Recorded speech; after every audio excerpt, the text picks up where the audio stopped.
Bill Wilson was born in East Dorset, Vermont on November 26, 1895 at his parents' home and business. When Bill was just 11, both of his parents abandoned him. His father, Gilman, never returned home from a business trip, and his mother, Emily Griff, left to study medicine and managed to become one of the first women to receive a degree from Harvard. Luckily, her parents, Bea and Ella, stepped up and raised them and his sister, Dorothy. They showered their grandchildren with so much love, and Bill blossomed into a young and capable man. He taught himself how to play the violin, took an interest in literature, and loved to accept a challenge. As Bill entered high school, his confidence grew. He became captain of the football team and even emerged as a senior class president. He fell in love with Bertha Bamford, the prettiest, brightest girl in school. Their relationship came to an end though, when she sadly died when complications emerged during a surgery to remove a tumor, and Bill was left devastated and at the age of 17 fell into depression.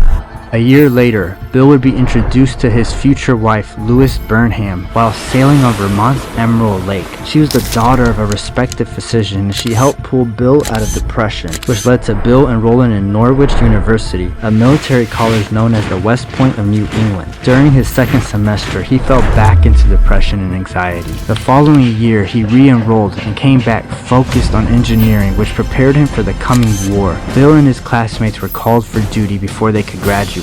They joined the U.S. Army Coast Artillery Corps in 1917 in Plattsburgh, New York, where he displayed leadership, which led him to additional training in Monroe, Virginia, and a ranking of second lieutenant. In January of 1918, he would marry Lois in a lovely ceremony in her family's Swedenborgian church.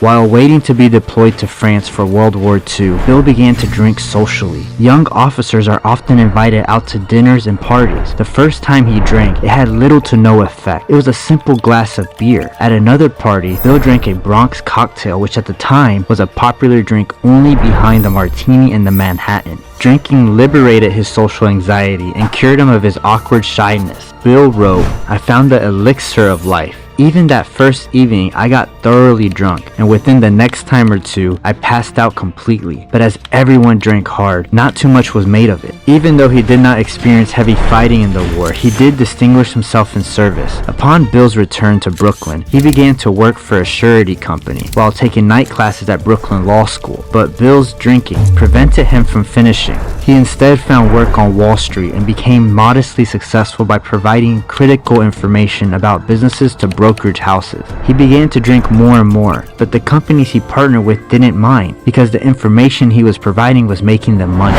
By the end of the 1920s, his drinking had gotten so bad that his business partners and wife could no longer tolerate it. Luce had hoped that keeping Bill busy traveling and evaluating companies together would tame his drinking, but it didn't. And when the market crashed, signaled the beginning of the Great Depression, everything unraveled.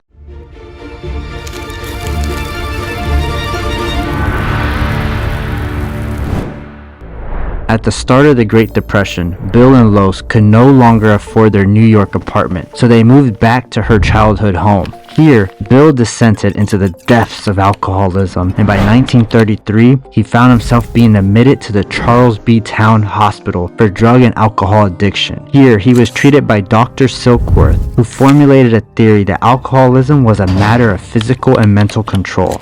Bill became hopeful because his problem was seen as a medical one, but to no avail because he was eventually told that alcoholism would be the death of him. In November of 1934, Bill was visited by Ebby Thatcher, an old drinking buddy. He was expecting to spend the day drinking and reliving the good old times, but was dumbfounded to learn that his friend managed to stay sober for several weeks. Ebby accredited this feat to the guidance provided by the Christian Oxford group. Bill's interest peaked, but soon after found himself back at rehab. But this would be the last time because while he underwent treatment, he experienced a spiritual awakening. The treatment that triggered the spiritual awakening was the belladonna cure. At the time, this cure was considered cutting edge and was beginning to be used to treat patients who suffered from addiction. But use of this treatment was discovered later to cause strange and even transcendent experiences. While Bill was lying in bed depressed and despaired, he cried out, "I'll do anything, anything at all. If there be a God, let him show himself. Bill never drank again. Dr. Silkworth told Bill, "Something has happened to you. I don't understand, but you had better hang on to it."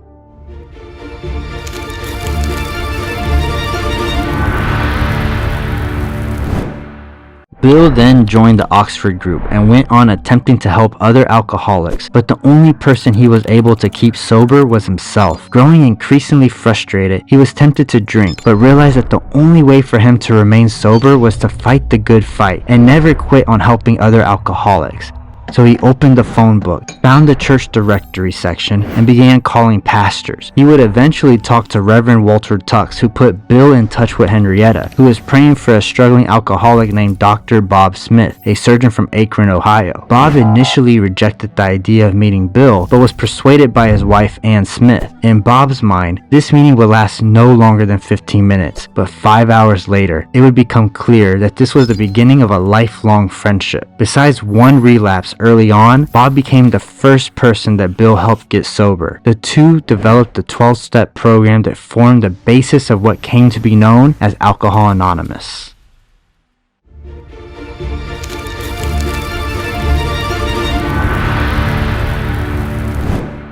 Bill stayed 3 months in Akron, Ohio to work with Bob to help as many people get sober as possible. June 10th, 1935 became a day widely recognized as Founders Day. By 1938, after helping 100 alcoholics in Akron and New York find sobriety, Bill and his leaders set out on publishing a book. The book was given the name Alcoholics Anonymous and outlined the 12 steps that included a list of activities for spiritual growth. They emphasized the importance of admitting powerlessness over alcohol, seeking help from a higher power, and helping others who are struggling with addiction. With the help of Hank Parkhurst, a businessman and reformed alcoholic, they made sure to not alienate people who may subscribe to other beliefs. In 1955, at the AA General Service Conference, Bill, at the age of 60, handed the reins of the now matured organization to an elected board. Bill would continue to be active through the organization until he passed away at the age of 75. But even after death, the impact of his work lives on.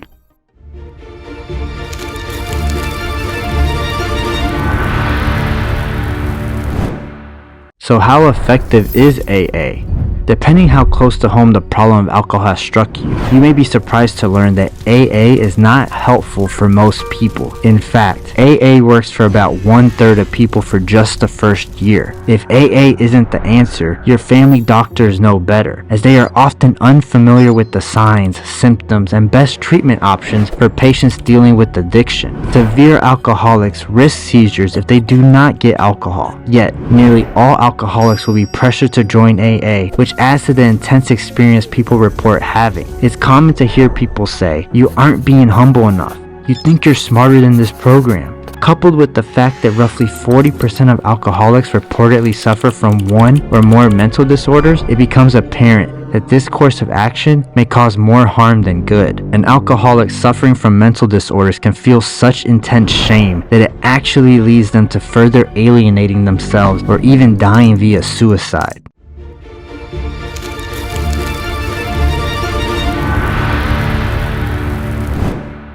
New science is revealing that alcoholics have fewer dopamine receptors, which leads them to be more perceptible to self-medicate. The amount of dopamine receptors you are born with is largely determined by your parents and grandparents. These receptors are part of the brain's reward circuitry, so when we experience something pleasant, our brains are flooded with the neurotransmitter called dopamine, which travels through the reward center and extends to the prefrontal cortex, the part of the brain responsible for decision making. This makes it very possible that if you were born with fewer dopamine receptors, you are more prone to becoming addicted to the thing that triggers your internal reward system the most. Another thing to consider is the human brain is very malleable, for better or for worse. Say you perform a task 1,000 times on the computer, nothing internally changes about the computer. It will simply do what you command it to do.